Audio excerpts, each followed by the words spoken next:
Bonjour à toutes et à tous, et bienvenue chez les Chroniques du Commandeur. Une nouvelle extension sort bientôt, et c'est l'occasion de voir ensemble les cartes qui nous semblent les plus intéressantes pour notre format favori. Je suis Ragun, voici mon top des cartes jouables dans vos main decks de l'extension Tous Phyrexian pour le duel Commandeur.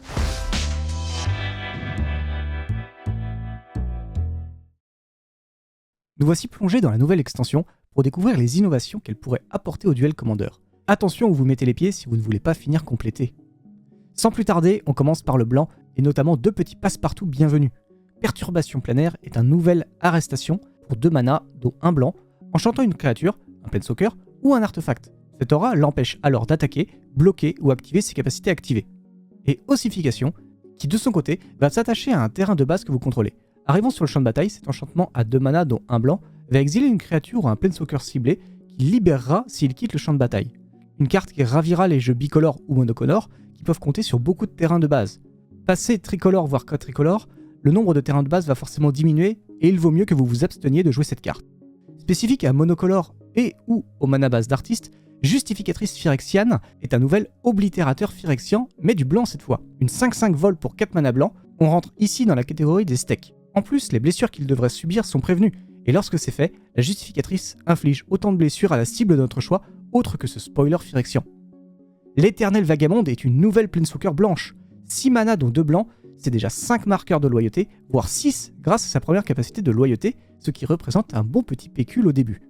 Plus un compteur pour exiler, puis renvoyer en jeu une créature ou un artefact à la prochaine étape de fin de son contrôleur, un moyen malin de venir déclencher nos effets d'arrivée en jeu, mais aussi de retirer les bloqueurs ou attaquants de nos adversaires, mais éviter les créatures à effet d'arrivée en jeu pour le coup.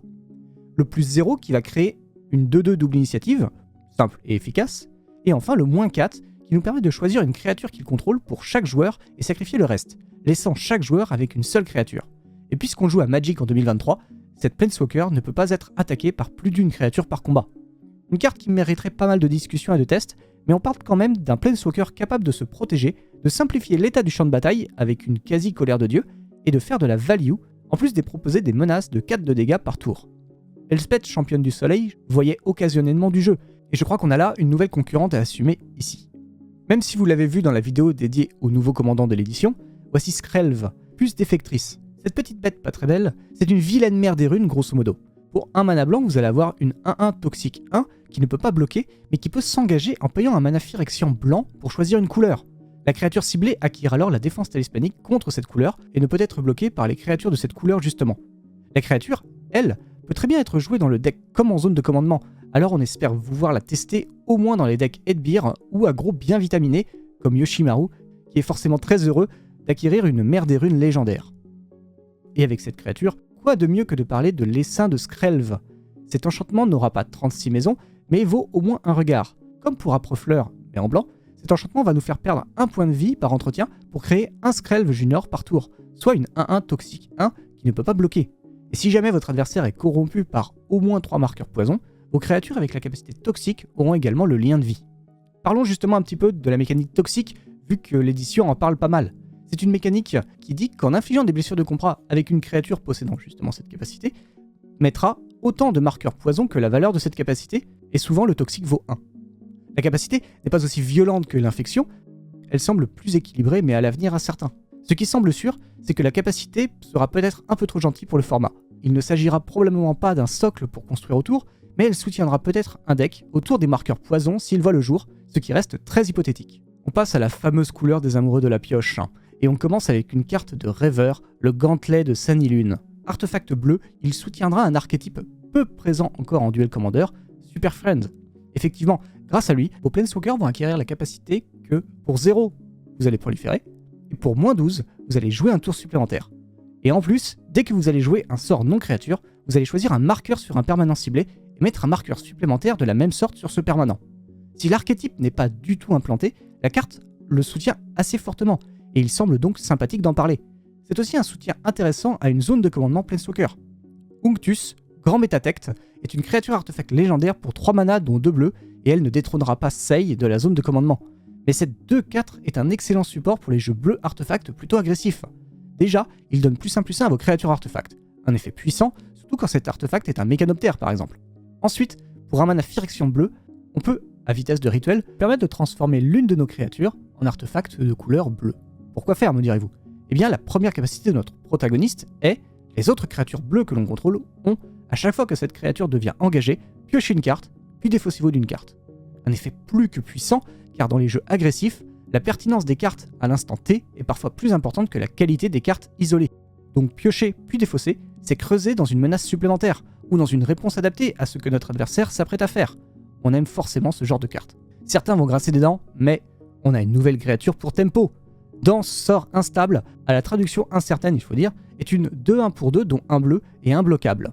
Cette petite bête présente grandement du potentiel. Dès lors qu'on lance un sort non créature, on va mettre un marqueur pétrole sur le danse sort. Dès lors qu'il inflige des blessures de combat, on va pouvoir lui retirer 2 marqueurs pétrole pour copier le prochain sort d'éphémère ou rituel qu'on lancera ce tour-ci. Un probable ami de votre foudre préférée, votre prédestination ou encore votre meilleure saisie des pensées justement. Une faiblesse de la carte qui réside tout de même dans le fait qu'elle doive infliger des blessures et non pas simplement attaquer ou même simplement utiliser son effet en première phase principale. Pour terminer sur cette couleur, on va parler un petit peu de faux pas mineur. Cette carte qui pour un mana bleu va pouvoir contrer un sort d'un coup converti de mana de 1 ou de moins, lui donnant une utilisation qui sera à mon avis très spécifique. Intéressante pour le premier joueur, elle perd énormément de puissance dès lors que l'on est le deuxième à jouer. Faux pas mental était déjà une carte restreinte et spécifique, et je pense que celle-ci l'est encore un peu plus. D'autant qu'elle perd énormément de valeur selon le deck joué en face également. Une carte à posséder, mais attention à l'overdose vite arrivée. En noir, c'est d'abord l'archifielleux de Bephidros qui va rejoindre les decks qui voudront de ces démons faussement suicidaires. C'est du vieux Magic, mais un 6-6 pour 4 mana dont 2 noirs qui volent, ça met bien la pression. Certes, elle présente un gros point négatif comme on va le voir, mais en général, votre adversaire aura perdu ou devra le gérer avant que le défaut de cette créature n'en devienne vraiment un. Arrivant avec 4 marqueurs pétrole, il en perd 1 à chaque entretien. Si alors il n'en a plus, on perd la partie. Il peut donc attaquer 3 fois pour coller 18 blessures potentielles. À ça, si votre adversaire voit l'une de ces créatures mourir tant que l'archifielleux est sur le champ de bataille, il va perdre 2 points de vie. Un vrai engin de pression qui viendra très bien reprendre le champ de bataille après une vrasse ou un échange de multiples ressources de la part de votre adversaire ou de vous. Notons qu'il peut se recycler également si vous devez sacrifier une créature pour payer un coût supplémentaire. Dans la valise des effets Eddy, nous retrouvons l'Eddy de Sheoldred qui vient compléter la panoplie avec cette fois-ci un Eddy un poil plus contrôlable. Éphémère pour un mana générique et un noir, il nous demande de choisir soit chaque adversaire sacrifie une créature non jeton, soit chaque adversaire va sacrifier un jeton de créature, ou alors chaque adversaire va sacrifier un Planeswalker. Un vrai plus car en ce moment les jetons pullulent beaucoup, donc pouvoir les éviter sur cet Eddy est vraiment très fort. Et puis c'est un éphémère on rappelle, et ça gère les requins volants, les Marit Lage pour les amateurs de monstres à tentacules, et Maracules également, et des Planeswalkers aussi. Donc un vrai point fort pour le noir. Un vrai bel outil qui comble un peu plus les lacunes de cette couleur, et qui va profiter principalement à des decks peu présents dans les top tiers du format. Vraska, la piqûre de trahison, finit l'analyse du noir. Cette Planeswalker va coûter 6 mana dont un noir et un mana Phyrexian noir. Elle arrive avec 6 de loyauté, ou 4, selon si on paye le mana Phyrexian en points de vie ou non, et possède 3 capacités de loyauté. Pour 0, vous allez piocher une carte, perdre un point de vie et proliférer. Pour son -2, une créature ciblée va devenir un artefact trésor, avec les capacités qu'on connaît de ce jeton. Et pour -9, si un joueur ciblé a moins de 9 marqueurs poison, il va gagner un nombre de marqueurs poison égal à la différence, pour le ramener justement à 9 marqueurs poison. La première capacité va nous permettre de piocher et surtout de proliférer, ce qui synergise avec la dernière capacité de Vraska. La seconde va nous permettre, d'une manière assez intéressante, de gérer des créatures qui outrepassent manœuvre irréprochable notamment. Mais un petit malus, ça va forcément aider à relancer le commandant adverse, avec le mana supplémentaire que l'on va fournir en gérant la créature. Voilà une carte que des decks contrôle plutôt tap-out pourraient apprécier. La carte ne peut pas vraiment être considérée comme le summum qu'on a déjà vu avant, mais c'est une ouverture très sympathique pour ce genre de deck. Avant de passer à la couleur suivante, et si ce top vous plaît pour le moment, je vous invite à vous abonner à la chaîne et à activer la cloche si ce n'est pas déjà fait. N'hésitez pas non plus à lâcher le pouce bleu et à partager la vidéo si elle vous plaît, cela aide énormément la chaîne. Et bien sûr, vous pouvez nous suivre sur les réseaux sociaux, Facebook et Twitter, ou encore nous rejoindre sur le Discord pour discuter avec nous de l'édition, des ajouts que vous avez prévus pour vos decks, ou encore poser des questions aux arbitres présents et jouer avec le reste de la communauté. Pour parler du rouge, on va commencer par discuter de cartes aggro. Mechelin exubérant semble très intéressant pour les decks agressifs tels que Jury ou Gerson. Arrivant avec un marqueur pétrole sur lui, il en gagnera un supplémentaire à chaque fois qu'une autre créature ou un artefact que l'on contrôle est mise au cimetière depuis le champ de bataille. Un bon moyen de mitiger les pertes de créatures dans nos rangs pour Gerson, mais également de valoriser le sacrifice de celle-ci pour des jeux aristocrates comme Jury. Le galopin à lame de scie est un très bon drop 1 également. De force et d'endurance de 1 avec la célérité, c'est forcément l'ami des jeux burn.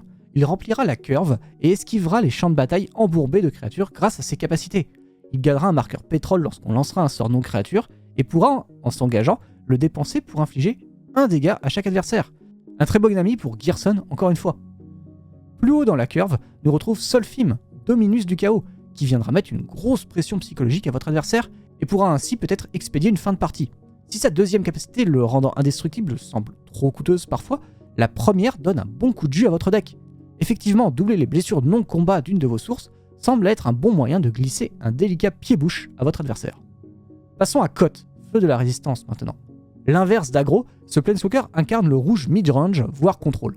Arrivant avec 4 de loyauté, son +2 va nous permettre d'aller chercher une montagne de base pour la mettre dans notre main, son -3 va nous permettre d'infliger autant de dégâts que de montagnes que l'on contrôle à une créature ciblée, et son -7, qui semble presque inatteignable, offre un emblème particulièrement déterminant. Dès qu'une montagne va arriver sur le champ de bataille, cet emblème va infliger 4 blessures à n'importe quelle cible.